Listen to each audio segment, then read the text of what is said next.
Hello friends, સ્વાગત છે તમારું મારી ચેનલ મમતાઝ કિચન એન્ડ વ્લોગમાં।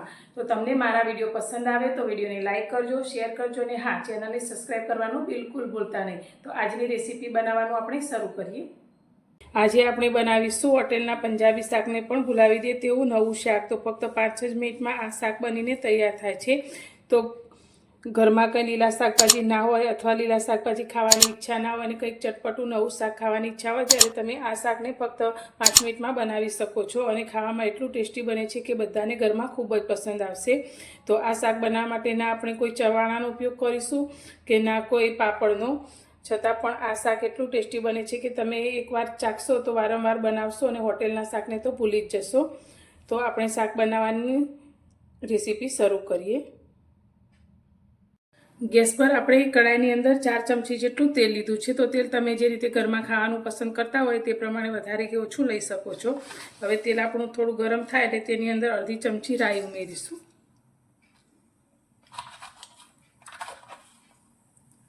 રાઈ આપણી થોડીક ફૂટવા લાગે એટલે તેની અંદર આપણે 1 ચમચી જીરું ઉમેરીશું। રાઈ અને જીરુંને આપણે સારી રીતે ફૂટવા દઈએ। તો રાઈ આપણી ફૂટી ગઈ છે તો થોડી અંદર હિંગ એડ કરીશું। સાથે આપણે થોડા મીઠા લીમડાના પાન લઈશું। હવે અત્યારે મેં 2 મીડિયમ સાઇઝની ડુંગળીને આ રીતે ઝીણી કટ કરી છે તે આપણે કઢાઈમાં લઈ લઈશું।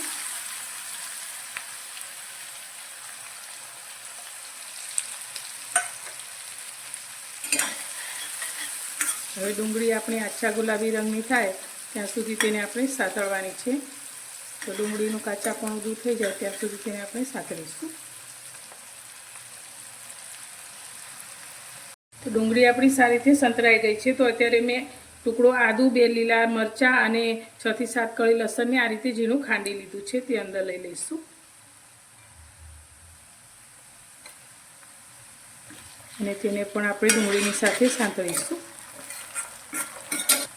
આદુ મરચાં પણ આપણા સારી રીતે સંતરાઈ ગયા છે।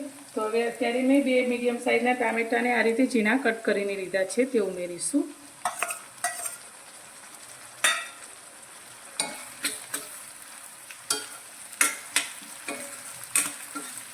સારી રીતે મિક્સ કરી લઈશું। હવે ટામેટા આપણા ઝડપથી સોફ્ટ થઈ જાય તેના માટે અત્યારે તેની અંદર આપણે મીઠું એડ કરીશું। તો અત્યારે 1 ચમચી જેટલું આપણે મીઠું લઈશું।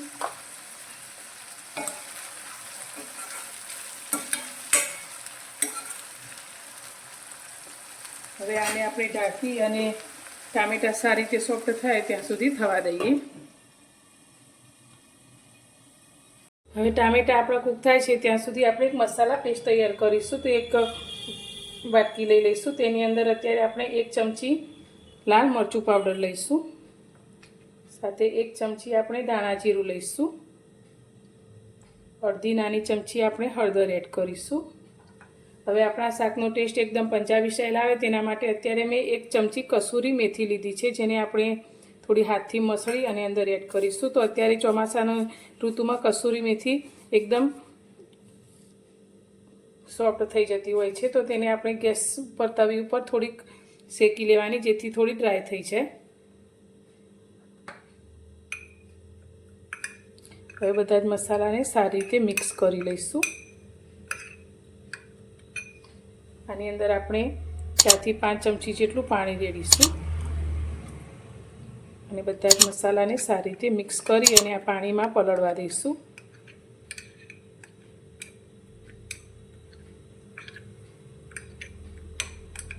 જેથી આપણા મસાલા એકદમ સરસ રીતે ફૂલી જશે અને શાકનો ટેસ્ટ ખૂબ જ સરસ આવશે।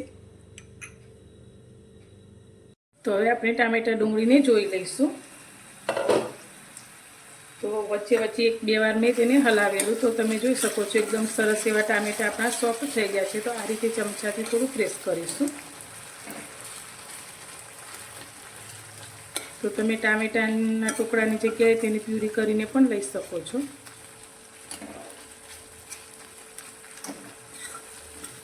તો ટામેટા એકદમ સરસ સોફ્ટ થઈ અને આ રીતે તેલ પણ છૂટું પડી ગયું છે। તો હવે આપણે જે મસાલા પેસ્ટ તૈયાર કરી છે તે અંદર ઉમેરી દઈશું।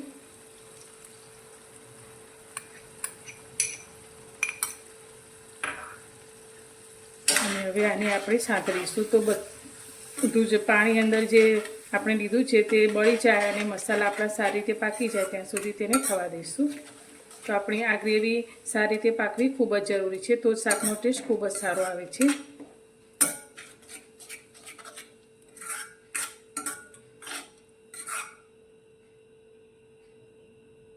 તો મસાલામાં રહેલું બધું જ પાણી આપણું બળી ગયું છે ને તમે જોઈ શકો છો આ રીતે તેલ છૂટું પડી ગયું છે ને મસાલા એકદમ સરસ એવા આપણા પાકી ગયા છે. તો ગેસની ફ્લેમ અત્યારે એકદમ સ્લો કરી દઈશું.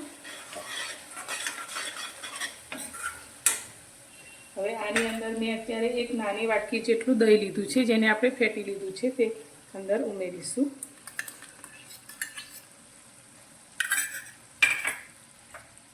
અને તેને સારી રીતે મિક્સ કરી લઈશું.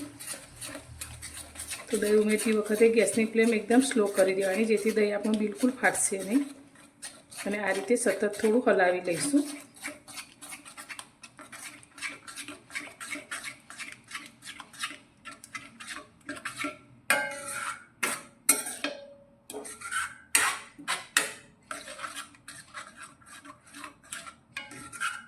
તો એકાદ મિનિટ આપણે તેને થવા દઈશું.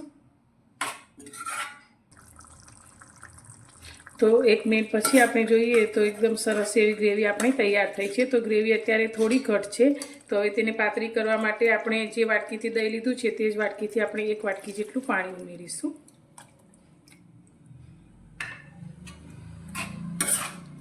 હવે શાકની અંદર આપણે ટામેટાં અને દહીં બંનેનો ઉપયોગ કરે છે, તો ખટાશને બેલેન્સ કરવા માટે અત્યારે આપણે ઝીણો કરેલો 1 મોટી ચમચી ગોળ લીધો છે, તે અંદર એડ કરીશું. અને નાની અડધી ચમચી જેટલો આપણે કિચન કિંગ મસાલો લીધો છે તે એડ કરીશું. તમે ગરમ મસાલો પણ લઈ શકો છો. એ સારી રીતે મિક્સ કરીશું અને આ ગ્રેવીને થોડી વાર માટે આપણે ઉકળવા દઈશું, 2 થી 3 મિનિટ જેવી.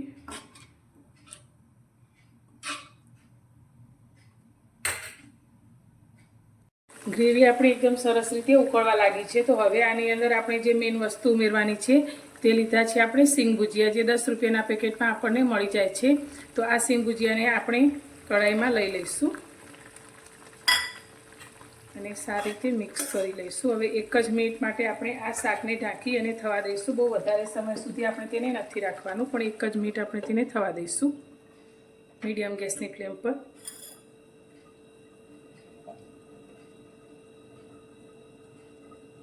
તો 1 મિનિટ જેવું થઈ ગયું છે, તો ગેસની ફ્લેમ આપણે બંધ કરી દઈશું. અને શાકને જોઈએ તો તમે જોઈ શકો છો એકદમ સરસ એવું તેલ છૂટું પડી અને આપણું શાક તૈયાર થયું છે. તો હવે ઉપરથી આપણે થોડી લીલી કોથમીર ઉમેરીશું.